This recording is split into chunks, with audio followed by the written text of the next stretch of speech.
Good afternoon, my Real News Media TV family. Welcome back to the channel for another news update. And in the news this afternoon, Florida plans to use remittances in illegal immigration crackdown causes jitters. The governor of Florida is seeking to use remittances as part of the illegal immigration crackdown in the United States.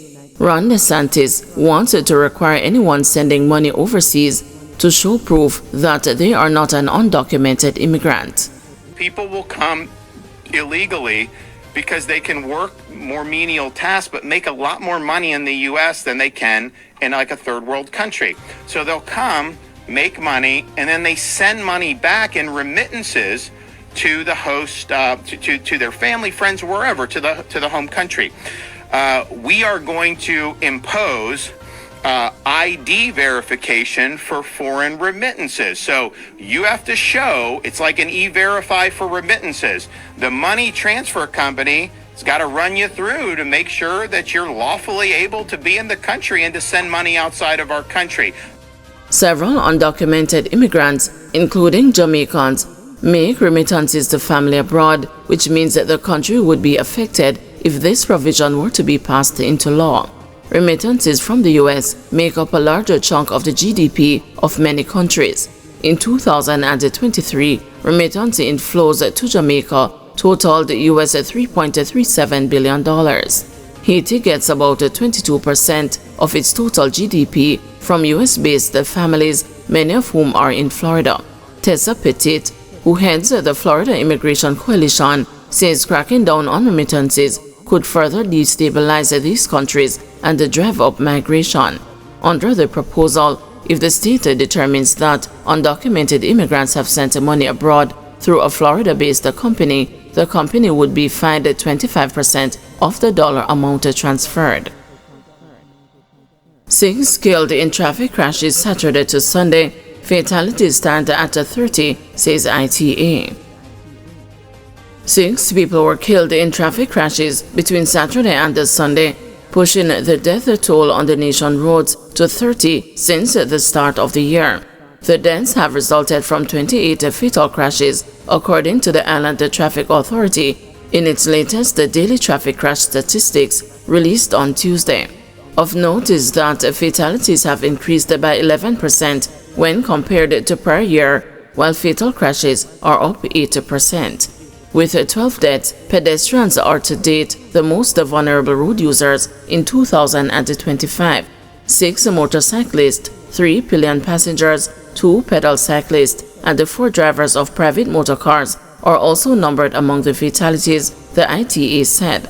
Pedestrians account for 40% of the road deaths, while motorcyclists account for 20%. Vulnerable road users, pedestrians, pedal cyclists, motorcyclists, and pillion passengers account for 77% of the road users killed since the start of the year.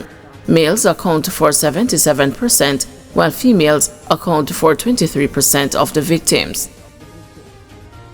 CAC urges shoppers to share receipts. Shoppers are being encouraged to share receipts for purchases with the Consumer Affairs Commission as the entity intensifies efforts to ensure that vendors comply with the Consumer Protection Act. Fax them to us, email them to us, post them online, send your receipts, said Director of Research at the CAC, Raquel White. We are assessing them and we will be looking at how we can motivate our businesses to give our consumers the proof of purchase that is in accordance with the Act, she said. White stressed that by reporting non-compliant receipts and demanding proper proof of purchase, consumers can help to foster greater accountability and transparency within the marketplace.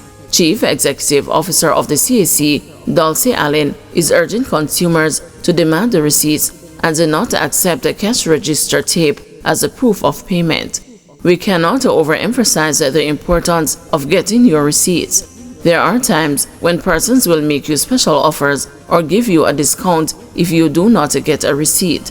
Now for me, my receipt, and based on the Consumer Protection Act, is your proof of purchase, and in the event that you have a challenge, then you need your receipt in order to make a claim, she said. Consumers are also being reminded that proper receipts include the name of the store, address, phone number, contact information, description of the item, any professional fees or other charges involved in the purchase, and the total paid for the item. The CEO further noted that failure to provide a receipt is often a warning sign of non-compliance. Once you see a vendor not willing to give you a receipt, to me, it is a red flag. Something is wrong somewhere. You need to ensure that you do not fall victim to these types of allurements, so please ask for your receipt, she urged. The CAC has begun assessing receipts provided by businesses, starting with supermarkets, and remains committed to protecting consumer rights and promoting adherence to the Consumer Protection Act. For more information, contact the Consumer Affairs Commission or visit their website at www.cac.gov.jm.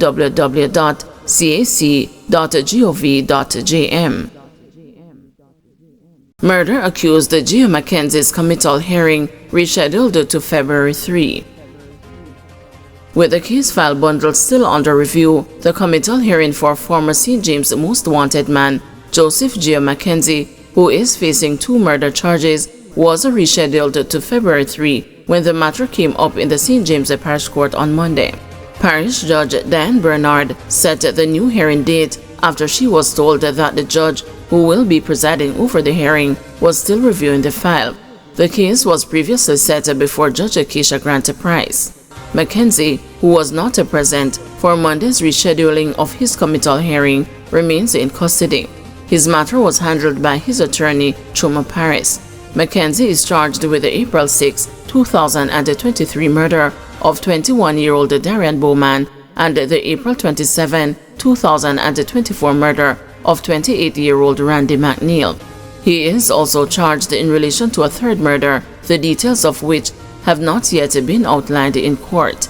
He is also facing additional charges in the Western Regional Gun Court. According to reports regarding Bowman's death, passers-by reportedly saw him running along the Flanker Main Road in St. James on August 6, 2023, bleeding from multiple gunshot wounds. He was taken to the hospital by a Jamaica Defense Force unit but died while undergoing treatment. Regarding McNeil, it is reported that on April 27, 2024, he was attacked and shot multiple times while walking along the Flanker roadway. He was later pronounced dead at the hospital. Mackenzie was captured by the police on August 25, 2024 during a police operation at Harvey Beach in Coral Gardens, St. James. Prior to that operation, he was listed on the Jamaica Constabulary Force's Wanted Wednesdays program as one of St. James's most wanted men. Following his arrest, the St. James police disclosed that a firearm, which they say was taken from him, was linked to 4 other crimes beyond the current murder charges.